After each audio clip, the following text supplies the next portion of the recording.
목요일 저녁에 경기도 광명에 있는 저희 교단, 같은 교단의 한 교회의 저녁 집회에 제가 참석을 했습니다.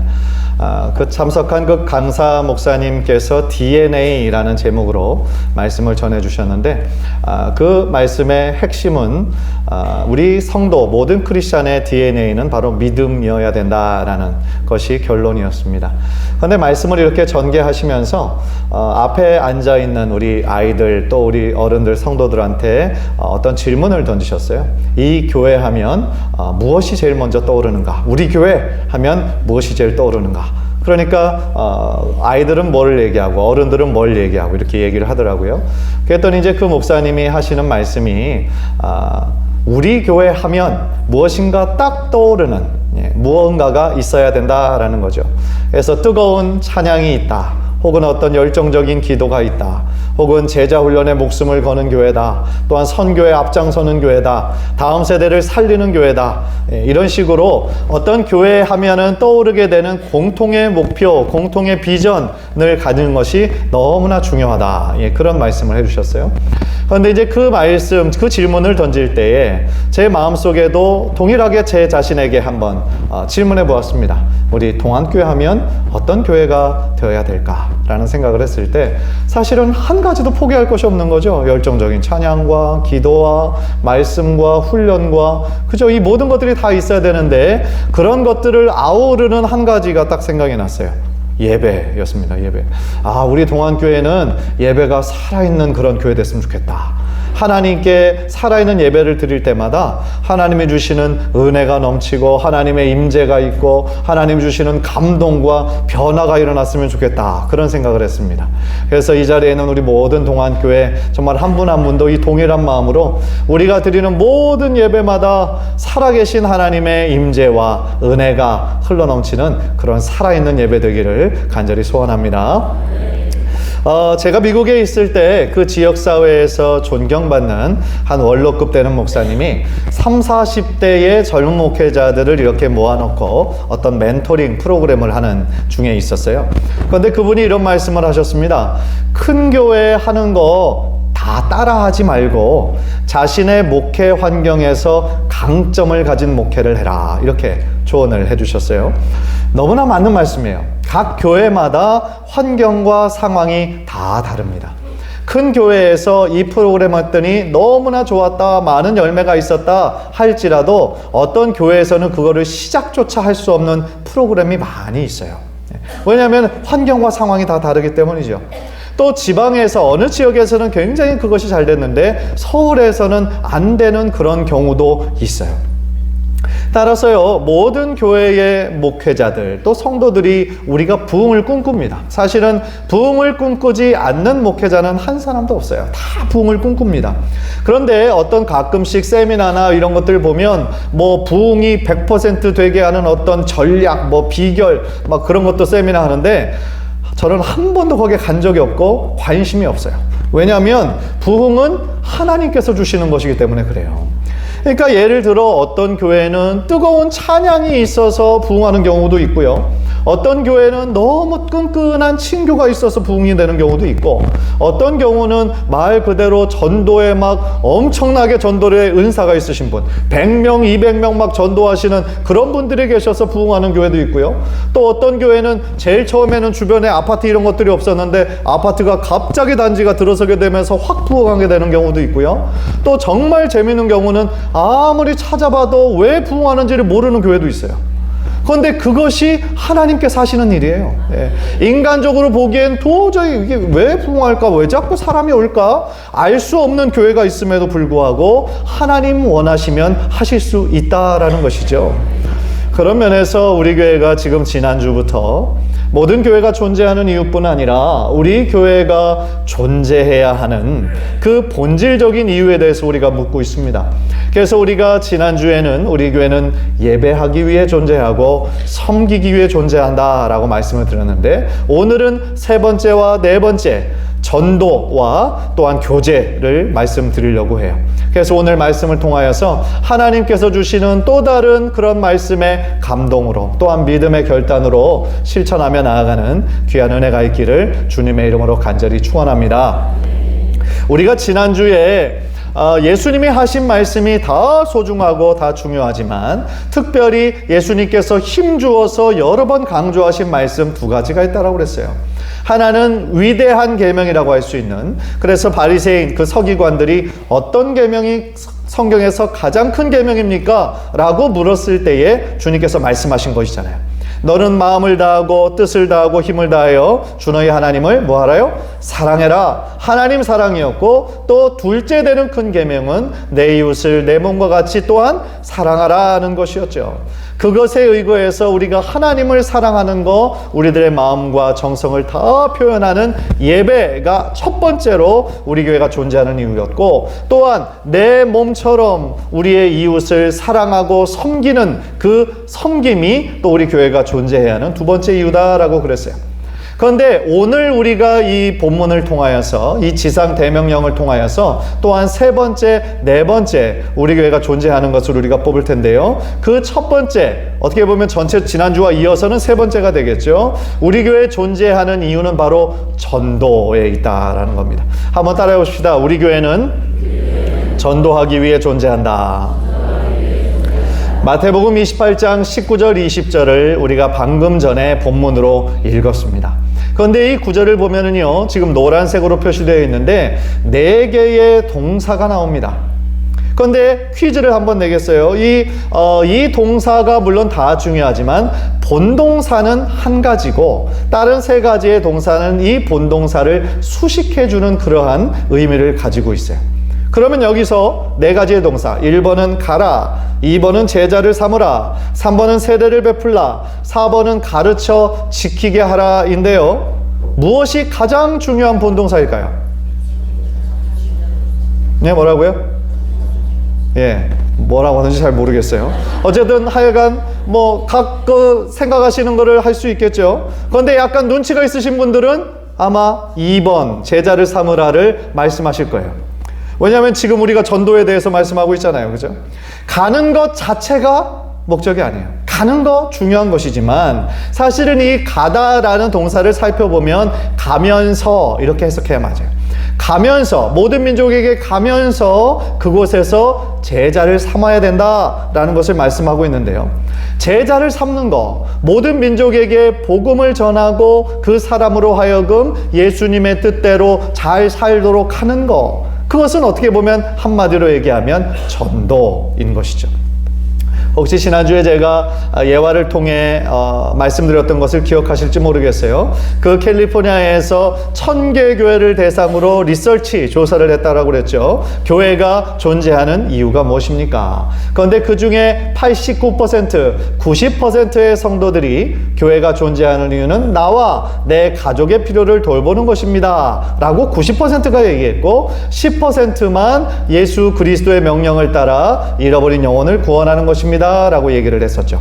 그런데 목회자들에게 똑같은 질문을 했을 때는 정확하게 반대의 대답이 나왔다라는 그런 제가 리서치의 결과를 말씀드린 적이 있어요. 저는 지금 90%에 해당되는 사람들이 틀렸다, 10%에 해당되는 사람들만 맞았다고 말씀드리려는 것은 절대로 아니에요.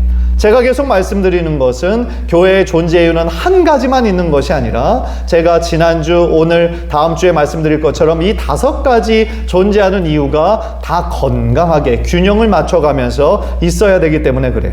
그러나 확실하게 말씀드릴 수 있는 것은 뭐냐면, 교회가 존재하는 이유가 그 캘리포니아에서 90%의 성도들이 그렇게 얘기했던 것처럼 나와 내 가족의 필요만 돌보는 것이 교회가 존재해야 된다라고 생각하면 그것은 아니다라는 거예요. 왜냐하면 예수님께서 공생애의 그 3년 동안의 사역 가운데서 분명히 자신이 이 땅 가운데 오신 목적을 말씀해 주신 것이 있어요. 인자가 온 것은, 내가 이 땅에 온 이유는, 그래서 그 말씀을 해주신 이유를 말씀해 주신 구절이 있거든요. 그게 뭐냐면 바로 잃어버린 자를 찾아 구원하기 위함이다 라고 말씀해 주셨어요. 따라서 예수님의 그 우선순위는 바로 잃어버린 자를 찾아 구원하기 위해 하늘의 그 하나님의 그 자리를 다 내어버리고, 하늘의 영광을 내어버리고 이 땅 가운데 가장 낮은 자의 모습으로 오신 거예요. 예수님께서 오셨을 때 공생의 3년의 기간 동안 여러 사역을 하셨지만 성경학자들은 딱 3가지의 사역으로 그것을 요약을 합니다.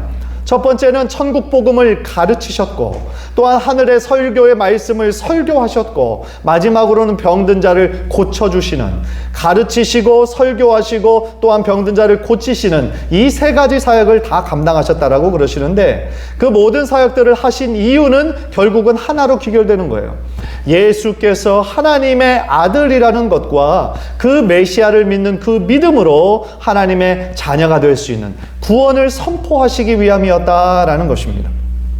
그런 면에서 이 복음의 핵심이 예수님의 십자가요 부활이라는 것이 너무나 우리에게 이해가 되는 거예요. 왜 그것이 좋은 소식입니까? 우리들이 죄와 허물로 인해서 죽을 수밖에 없었어요. 우리들에게는 소망이 없었어요. 우리들이 너무나 죄인이기 때문에 우리 스스로 우리를 구원해낼 아무런 자격도 없고 힘이 없었어요. 죄의 싹은 사망이라고 그랬어요. 어떻게 보면 죄의 결과에 따라 우리들 모두 다 죄로 인해 죽을 수밖에 없는 그런 존재였다라는 것이죠. 그런데 하나님께서 자신의 사랑하는 아들 독생자 예수 그리스도를 우리들에게 보내주셔서 우리가 예수 그리스도의 이름을 믿기만 하면 모든 죄의 문제가 해결되고 하나님의 자녀가 되고 하나님을 아바, 아버지라 부를 수 있는 자녀의 권세를 우리들에게 허락하셨다라는 거잖아요. 이게 얼마나 기쁜 소식입니까?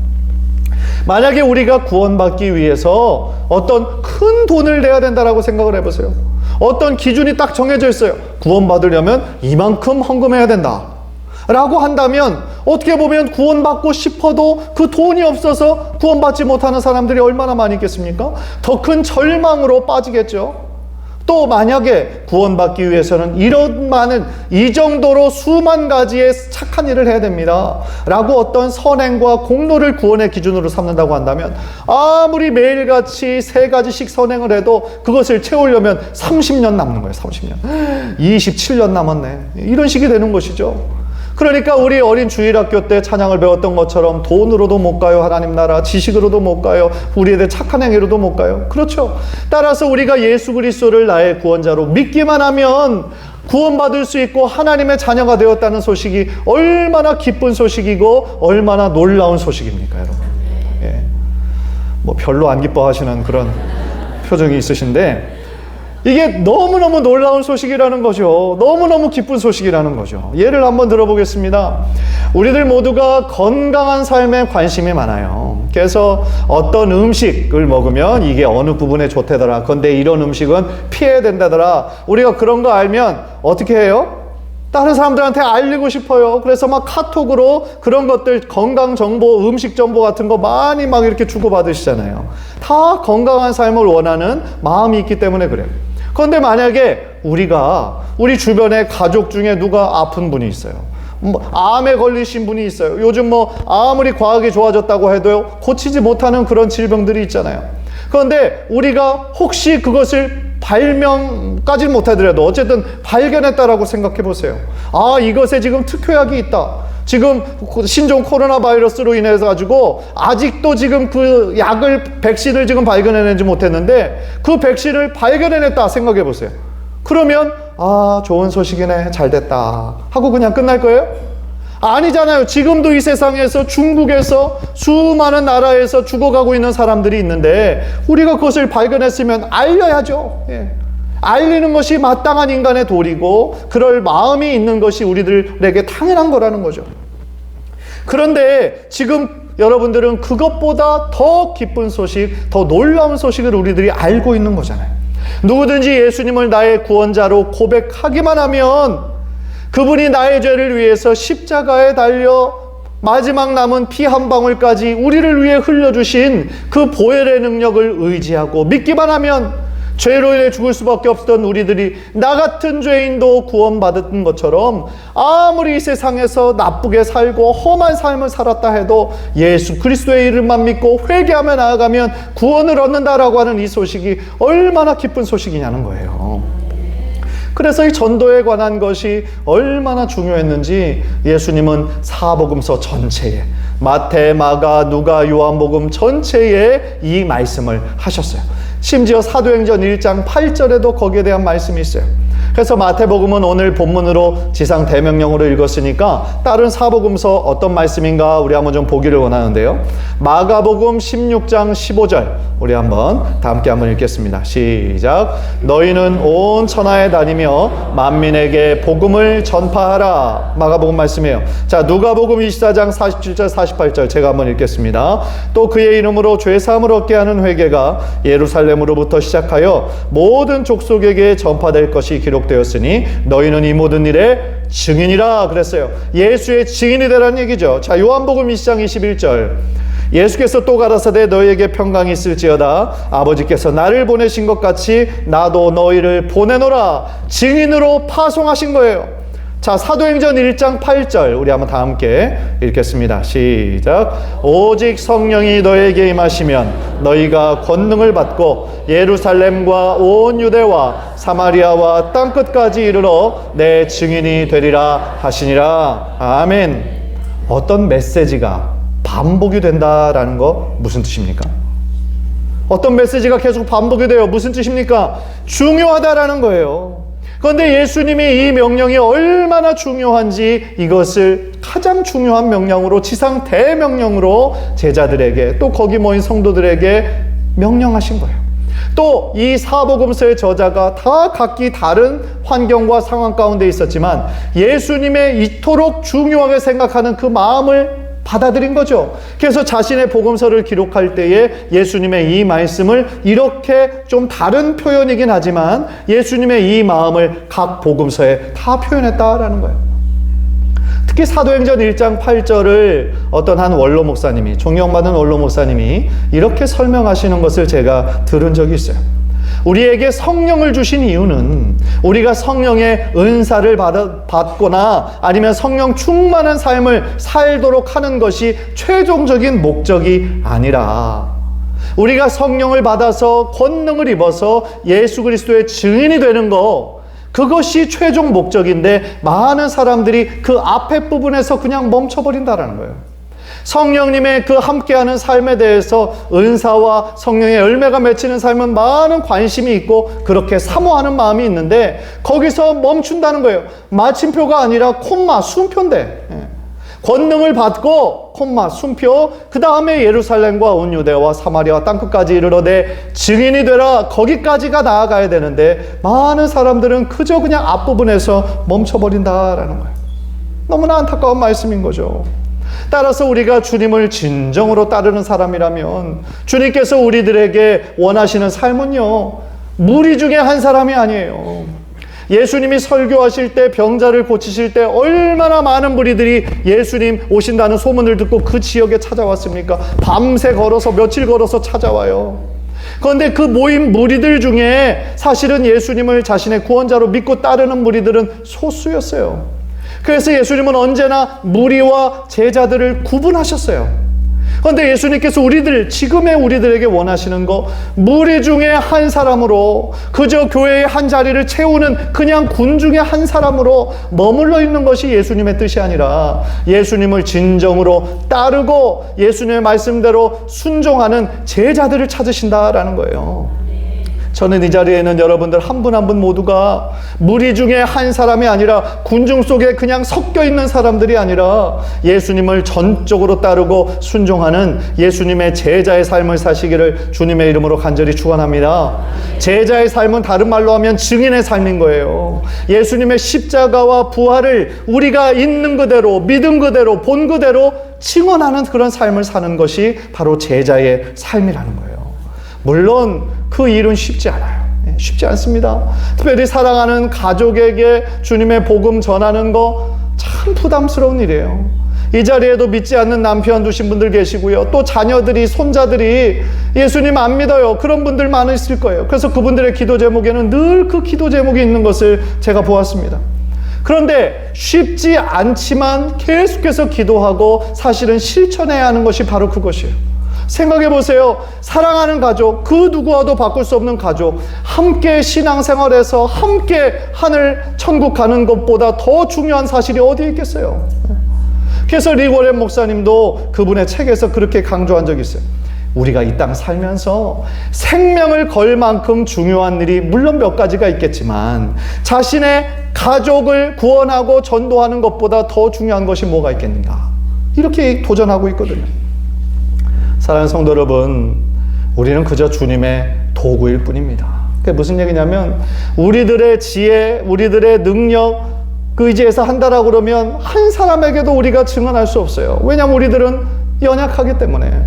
그러나 아무리 복음을 잘 전한다고 해도 어떤 사람은 하나님의 때가 되지 않았기 때문에 거부하는 사람들 많아요.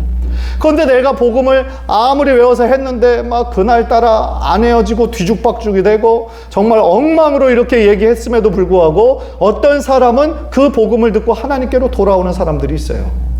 그게 무슨 뜻입니까? 전도는 나의 힘으로 하는 게 아니라는 얘기예요. 내 능력이 아니라는 겁니다. 간절히 바라기는 이 예수님의 그 우선순위인 이 영혼 구원, 한 영혼이라도 주님께로 이끌 수 있는 그런 마음을 우리 귀한 성도님들의 마음 가운데 품으셔서 우리가 때를 얻든지 못 얻든지 이 귀하고 좋은 소식, 이 복음을 전하기에 힘쓰는 저와 여러분 되시기를 주님의 이름으로 간절히 축원합니다. 두 번째로 우리는 교제를 위해 존재합니다. 따라해 봅시다. 우리는 교제를 위해 존재한다. 이 교제는요, 세상에서 얘기하는 먹고 마시고 즐기고 노는 그 교제를 의미하는 것이 아니에요. 주님 안에서의 교제를 의미하는 거예요. 마태복음 28장 19절을 한번 다시 보세요. 너희는 가서 모든 족속으로 제자를 삼아 아버지와 아들과 성령의 이름으로 세례를 주고 그랬어요. 그런데 이 구절을 보면서 지상 대명령을 통해서 교제에 대한 명령은 명백하게 드러나 있지는 않은 것 같아요. 그래서 저도 이 구절을 보면서 어떤 면에서 저게 교제인가라는 궁금증이 들었는데 그 책을 읽어보니까 릭 워렌 목사님도 자기도 똑같은 마음이었다라는 거예요.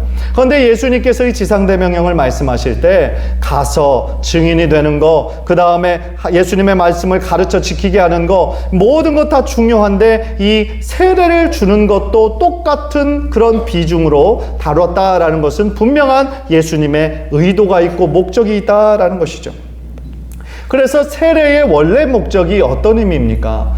물론 개인적으로는 내가 이제 그전 것을 다 버리고 죄의 모습을 버리고 이제는 예수님을 믿어 하나님의 자녀가 되었습니다. 내가 이제는 믿음대로 살겠습니다. 라고 하는 개인의 신앙의 공포이기도 하지만 또 한 가지의 의미가 있어요.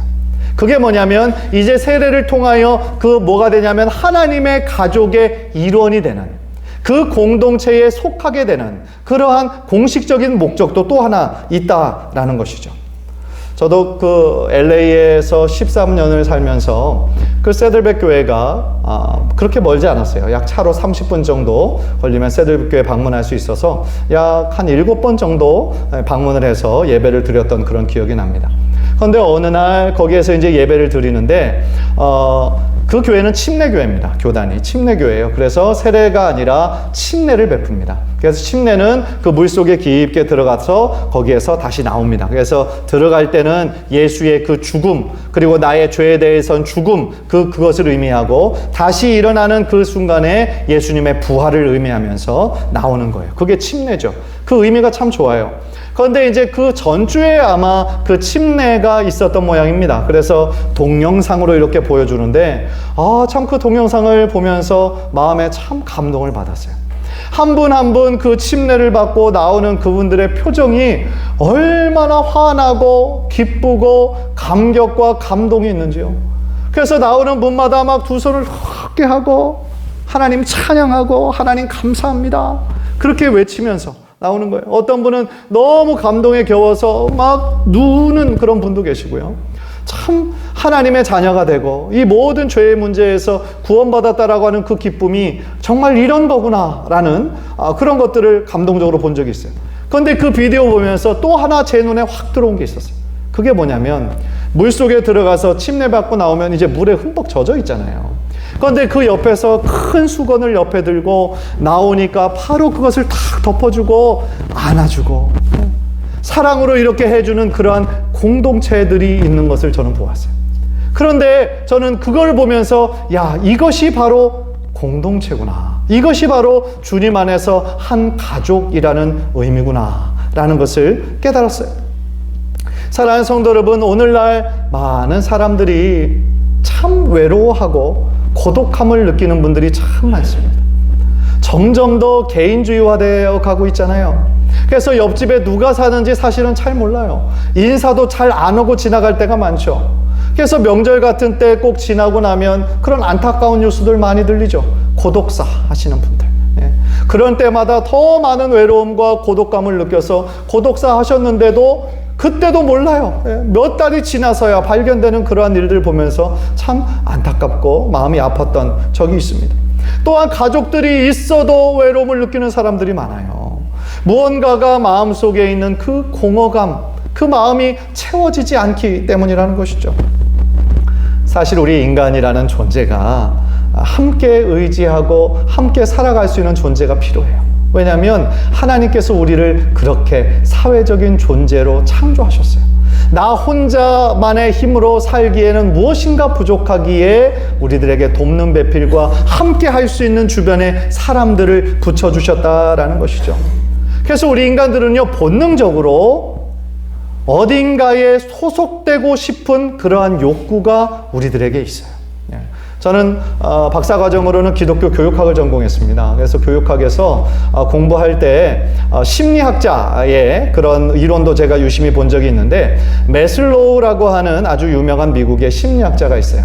그 사람은 인간의 그 욕구, 이 욕구를 약 5단계로 나누어서 설명을 하는데, 가장 밑에 있는 1단계의 욕구가 채워지면 그 다음 욕구로 나아가고, 2단계의 욕구가 채워지면 3단계로 나아간다라는 거예요.